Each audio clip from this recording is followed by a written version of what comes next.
connecting to the higher beings who watch over planet Earth. 1, 2, 3. What level are you on? Above the 20th. All right. Can you see them? Yes. How many are there this time? 3. Same as before. Greetings. They greet us as well. Thank you. Are you willing to speak with us today? Yes. Today, we'd like to discuss humanity, who we are, how we were created, why we came to this world, and what the true purpose of existence is. Will you answer? There are 2 versions. One you already know. The other is not a secret, at least not for you. Can you share both so people listening can understand too?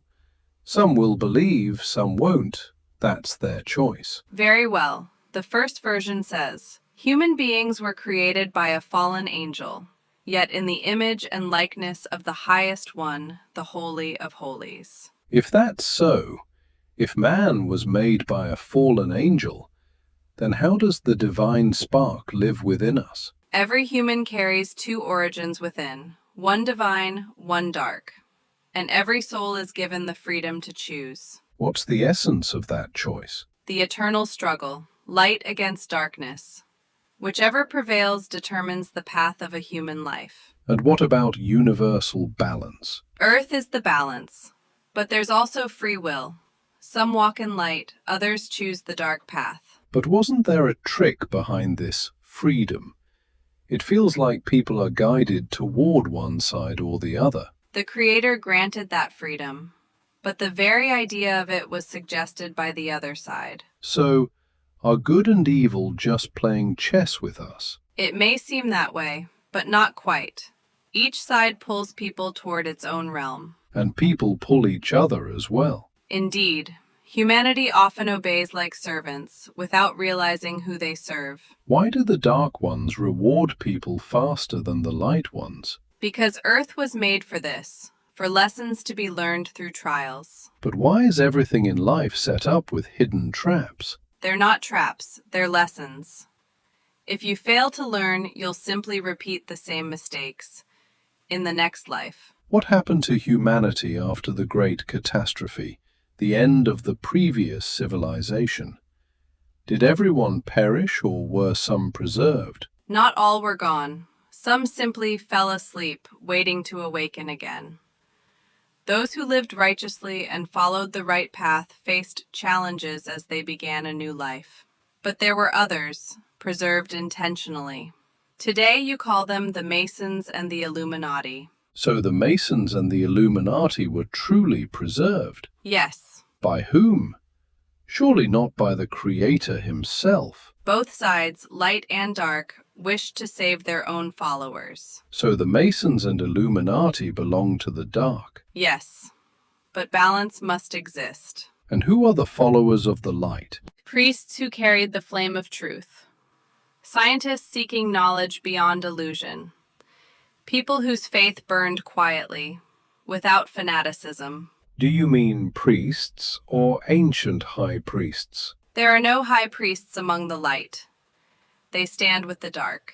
All of them? Yes, sadly, all. And what about the ancient Vedas, Aryan, Slavic, Indian wisdom? You're moving to the second version now. The first spoke of the fallen angel. The second, about the creation of humanity by higher beings. All right, let's finish the first part and move on. Tell me, how true is the history told to us today? I don't mean religion, but human history itself. Human history has been distorted. By how much, approximately? 75, maybe 80%. So almost everything is a lie. Unfortunately, yes. You said human history has been distorted, nearly 80%. But what about religion? What about those who take the Bible literally and reject everything beyond it? That too is part of the distortion. People were led into great deception. By reading altered books, they see only a reflection of truth, not truth itself. Then what is the true essence of religion? Love. For yourself, for your neighbor, for all living things. And if we go deeper, what lies beneath religion, beyond fear and dogma? Do not create idols. Do not wage wars. And no, souls return. Reincarnation is real. But Christianity and Islam deny reincarnation. Why? It was written that way, so people would fear. To make the crowd easier to control. That as well. And so that people would surrender to sin, forgetting they'd have to face it again. Which sins are the heaviest, the hardest to cleanse? The murder of your brother, your kin. Addiction to alcohol or drugs. And what you call depravity, incest, abuse, corruption of the flesh. And what of pedophilia or homosexuality? Do they fall into that? Yes, they are distortions of sacred energy. So it's fair to say homosexuality isn't a norm, but a form of corruption. Yes, that's correct. All right, what can you tell us about the Russian Orthodox Church? What part of Christianity still holds the truth? Around 30%. The rest are blind. So those 30% are the ones who truly understand. Yes. Do not rely on the modern Bible. Today it's just a book, nothing more. But how can people find the truth then? Have you ever thought that you carry pieces of it yourself, without even knowing? That's the work of prophets, not ours. There are few prophets now. But they still come, don't they? Of course. You speak with their voices. Was Christ really crucified? That is a deep mystery. Let's just say, they mocked the prophet who spoke in his name. They crucified him. Is that not desecration? Yes. It was blasphemy born of disbelief. How many prophets were there, truly? And do they come again? 12 in the beginning. Now, more. Will there be a great harvest of earth, the so-called end times? Don't wait for it. The harvest happens every day. You just don't notice. I mean a global one, like in past civilizations. Number, not yet. But there are signs, stones falling at the Wailing Wall, the Oak of Abraham collapsing. Are these omens? Warnings only. It's not time. And how did the past ends of the world happen? In many ways, plague, drought, flood. People were hidden in caves. Were there survivors? Yes, few, but some. When was the last great harvest? The 51st century, from the birth of Christ. From the birth of Christ. Exactly. There are theories that in the 19th century there was already a global catastrophe like a nuclear war, and we're living in the aftermath. Is it true? The 19th century is too recent. Such a leap could not happen naturally. Yes, because since the late 1800s, humanity suddenly woke up. So many discoveries at once. Why? That was part of the second plan. People were turning inward, searching for meaning. So they were given distractions.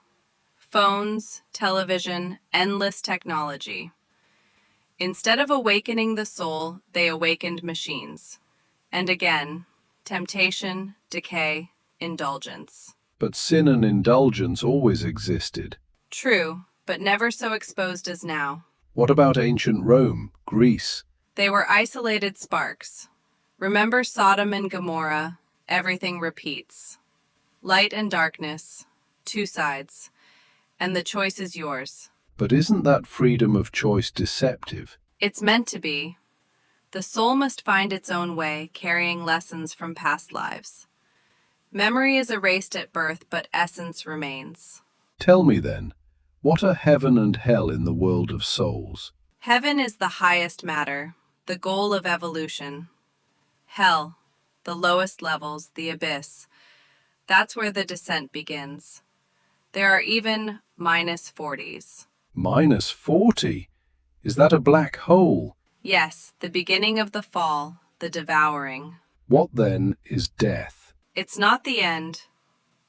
There is a being, the Great Reaper. It knows the energy of every human and comes when the time has come, touching you and taking you across. And destiny, is it written beforehand? Life is a book. Some pages are written, others blank. They're filled as you make your choices. So there really is free will. I see. Thank you for this conversation. We'll return again. And we'll be waiting. Farewell.